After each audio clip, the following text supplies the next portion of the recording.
a little different because today I'm in a Bentley Brooklands from not the late 90s, and this is a very special moment because I'm driving it down the Mall in London. So this car was owned formerly by a Russian oligarch.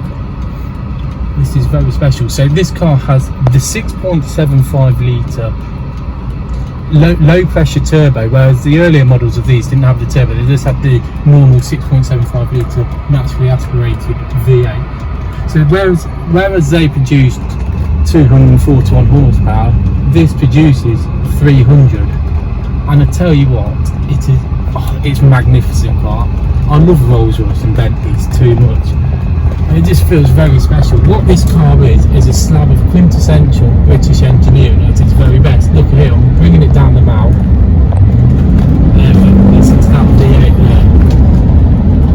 This is just very, very special to me. Driving a Bentley in London, coming down the Mall onto Buckingham Palace, it's wonderful. And this car is, it's just brilliant. I mean, in many ways it reminds me of the Silver Spirit. It's just sensational.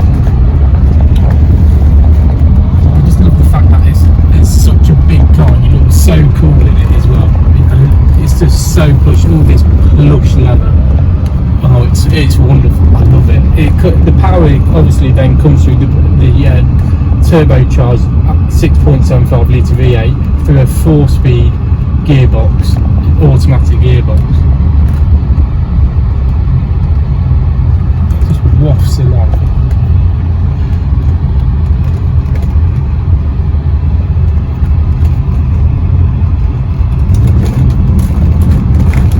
It's such a lazy engine. I mean, you just step on the throttle lightly and it just goes.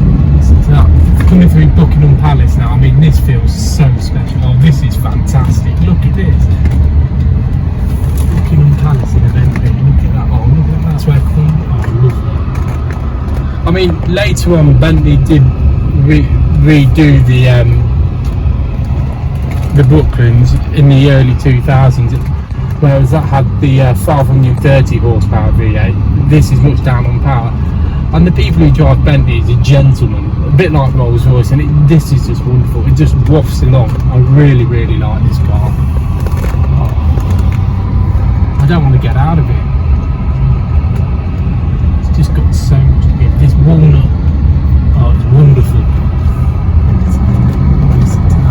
See, when I put my foot onto the accelerator, the car lifts up. You can really hear that V8, that rumbling growl.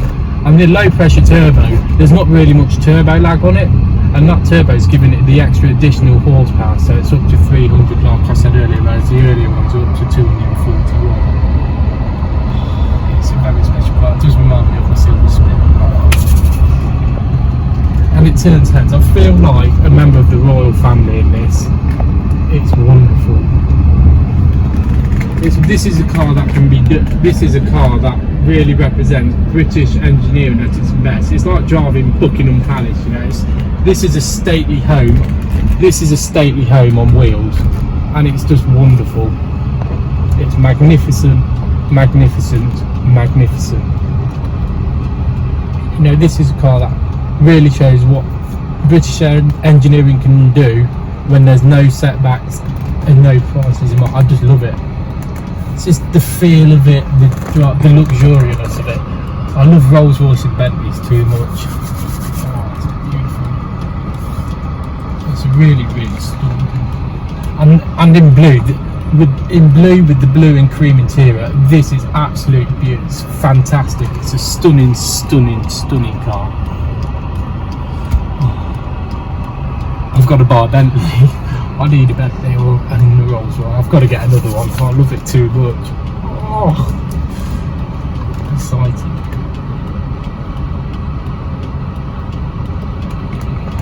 I mean, the car does feel really big. I mean, it's getting on for nearly 3 tons, you know. And in London traffic, yeah, it feels big. But you know what? I don't really care because I love it. It's fantastic.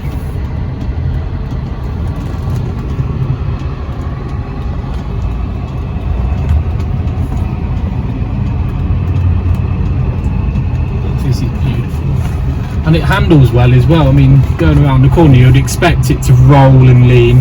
There's none of that with this. It's absolutely sublime. And I mean, it's just, you could daily drive it every day. It's comfy, it's very, very practical, and I mean, it's so much car for the money. I'm in love with this. I love it so much. It's very, very nice. Oh. Well, thank you all for watching, and I'll see you all next time.